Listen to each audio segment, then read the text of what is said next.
আমি যদি আমার ছেলেকেই ভালোবাসি, তাহলে আমি যদি ছেলের বউটাকে একটু ভালো রাখি, ছেলের বউটাকে ঝগড়াঝাটি কম করে ছেলের বউটাকে একটু ছাড় দেই, তাহলে কে ভালো থাকবে? বেসিক্যালি ছেলে। ইয়েস, এই জিনিসটা মাদের মাথায় ঢুকাইতে হবে যে আমি আমার ছেলের বউকে আমার ছেলের হ্যাপিনেসের জন্য ছাড় দিব। সত্যিকার অর্থে যদি আমি বলবো, একটা ছেলের বিয়ে দেওয়ার পর সংসারটাকে হ্যাপি করার ক্ষেত্রে 80% ক্ষেত্রে একটা শাশুড়ির ভূমিকা অনেক, মানে ছেলের মা। ডেফিনেটলি কোন জায়গায় ছেলে বউ খারাপ আছে, কিন্তু exceptional cannot be an example. বেশিরভাগ শাশুড়ি কিন্তু বেশি আমার দখলদারিত্ব মনোবৃত্তিতে চলে যান।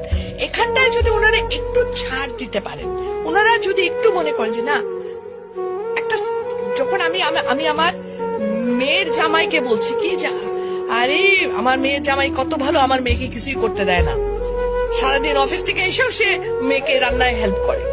আর ছেলের ব্যাপার হলে তখন আমরা বলতো কি ছেলের বউ আজকে সারাদিন ঘুমায় থেকে আমার পোলা আসে রান্না করে খাওয়ায়। একই মানুষ, কিন্তু আমরা দু রকমের মনোবৃত্তিতে যাচ্ছি, তাই না? এই জায়গা থেকে আমাদের মেয়েদের বেরিয়ে আসতে হবে। ছেলে, আমরা মেয়ের জামাই আসলে পোলাও কোরমার অভাব রাখি না, আর যখন ছেলের বউ তার 1/4 তো আমরা দেই না, ছেলের বউকে বলি এত নেলস তো ভালো না, আমিও তো বলছিলাম, আমি তো এত খাইতাম না। সিরিয়াসলি, কিন্তু ইট হ্যাপেন্স। কিন্তু মেয়ের জামার জন্য পোলাও কোরমা করতে যদি টাকা না থাকে, আমি ঋণ করে নিয়ে এসো খাওয়াবো। রিজনটা কি? রিজনটা আমি চাই